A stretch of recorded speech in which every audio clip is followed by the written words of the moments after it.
e concedo ao senhor, então, o tempo de 10 minutos que o senhor tem de direito na tribuna. Senhor presidente, senhores vereadores, assistentes aí do Facebook, os ouvintes da difusora, os servidores dessa casa, aos vereadores, a vereadora Daia. Eu gostaria de comentar um pouco sobre a decisão aí do governo estadual dessa semana em relação à abertura dos comércios.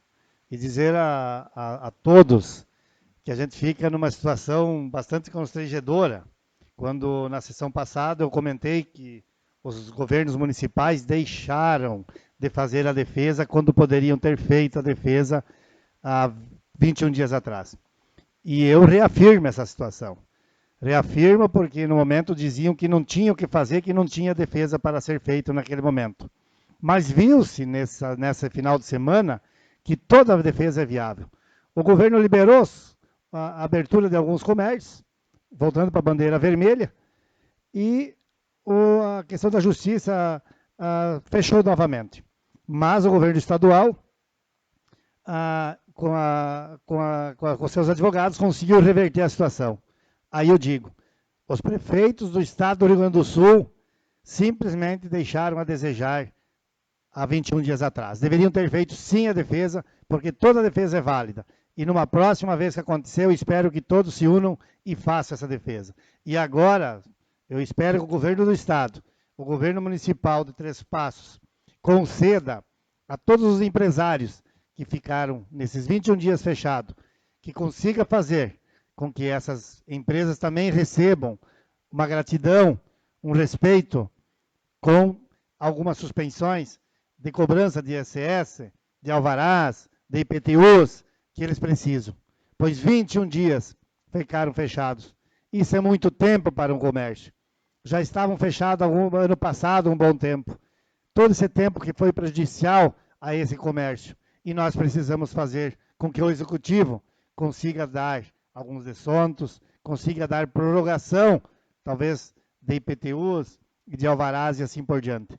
Então, eu realmente espero que o governo do Estado e o governo municipal façam com que essas pessoas sejam valorizadas. Também gostaria de comentar um pouquinho.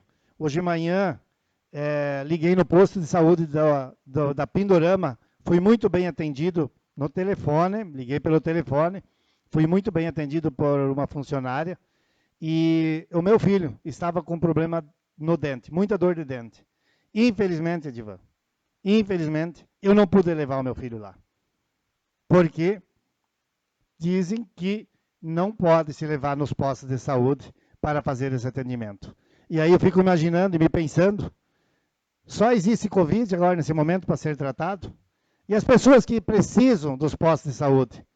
Infelizmente, nós temos que reavaliar essa situação que foi colocada. O SEAC-SUS, ano passado, estava atendendo as pessoas com Covid.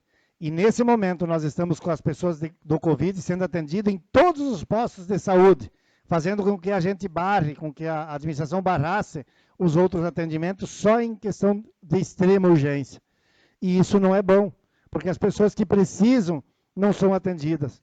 Nós precisamos atender, sim, as outras questões, os outros problemas de saúde que existem em nosso município. Não podemos ignorá-los nesse momento, que eles são necessários, precisam de atendimento médico, precisam de atendimento dentário também. A gente sabe que o problema do Covid é grave, mas nós precisamos repensar, tirar novamente o Covid dos postos normais e levar novamente, ou todos então para o hospital, onde é que foi aberto uma porta para ser atendido, ou que se reavalie essa situação.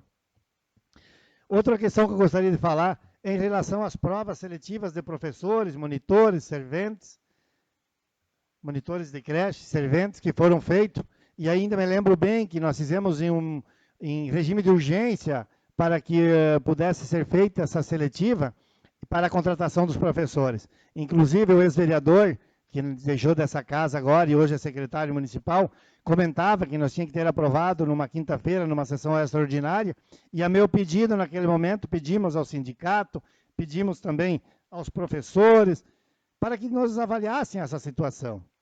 E nesse momento, infelizmente, nós fomos atendidos, na verdade, naquele momento, conseguimos barrar 5 dias apenas aquele projeto. E aí agora está numa situação, ninguém sabe nada. As pessoas que fizeram essas provas de professores, monitores de creche e serventes, estão aí há 1 mês e 20, 25 dias, sei lá, esperando uma resposta do executivo e nada. Até alguns dias atrás surgiu no Facebook da prefeitura que havia sido liberado pela MP, que a gente sabe que está no Ministério Público essa seletiva. Eu não sei o que houve, mas gostaria muito de saber. Pois é o que todas as pessoas, esses mil e poucas pessoas que fizeram essas provas, estão querendo saber o que aconteceu para até o momento não serem chamados para esses cargos que foram abertos, no número aí de 145 pessoas, se não me falha a memória. Então, é um pedido que a gente gostaria de saber, vereador Diego. Uma parte, senhor presidente, me concede? Sim, senhor, concedo. Vou entrar no seu assunto aí sobre os processos seletivos, porque também recebi essas demandas aí já ainda na última semana. Aí de pessoas que fizeram os processos seletivos e estão questionando do porquê até agora não houve, né, o chamamento, enfim, por que não se deu andamento nisso, né? E também tenho a mesma dúvida do senhor, eu acho que tem que ser, a administração deveria vir a público esclarecer isso, porque à época, lá em janeiro, nós fomos chamados, né, convocados no período de recesso em regime de urgência para aprovar esses projetos, e aprovamos, né? Ouvimos o sindicato, ouvimos o instituto, entendemos que eram importantes e são importantes, são contratações necessárias, né, ao bom andamento do serviço público, e projetos foram aprovados por unanimidade, em regime de urgência, justamente para ter, já em março, esses profissionais, né, no quadro trabalhando.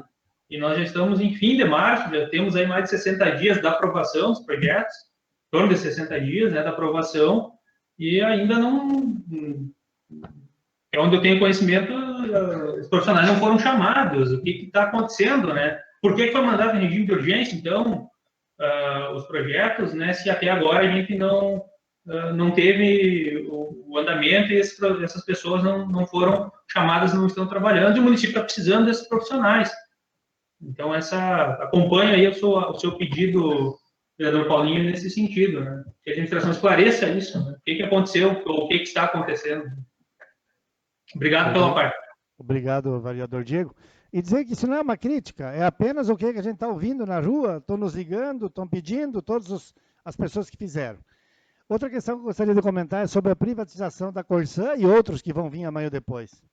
Aí eu andei fazendo um levantamento, um estudo, e quero dizer a vocês que no mundo existem 884 processos contra os serviços de privatizações.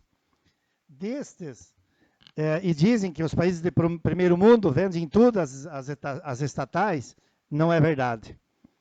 A Alemanha, por exemplo, que é para ser um dos maiores países aí do mundo em relação ao primeiro mundo, nós temos hoje 348 reestatilização do serviço público, ou seja, privatizar em 90, ali na década de 90, e agora entre 2000 e 2019, 348 empresas foram que voltaram para as estatais. Na França, 152, Estados Unidos, 67, Reino Unido, 65 e a Espanha, 56 empresas reestalizaram.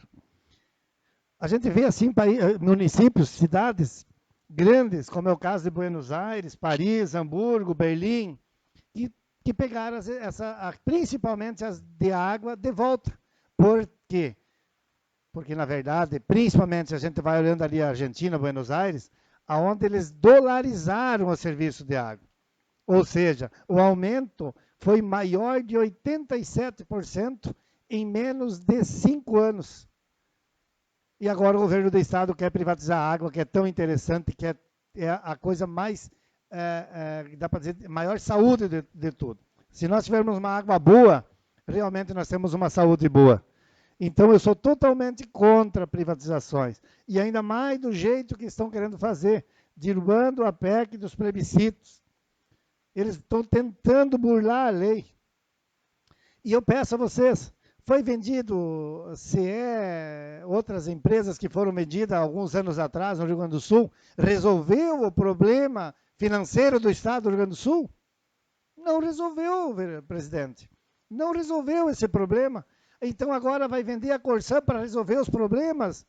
Ou para resolver o que ele prometeu, que colocaria a folha em dia, e ele pegou dinheiro do governo federal, que repassou para o Covid e pagou o salário atrasado dos funcionários?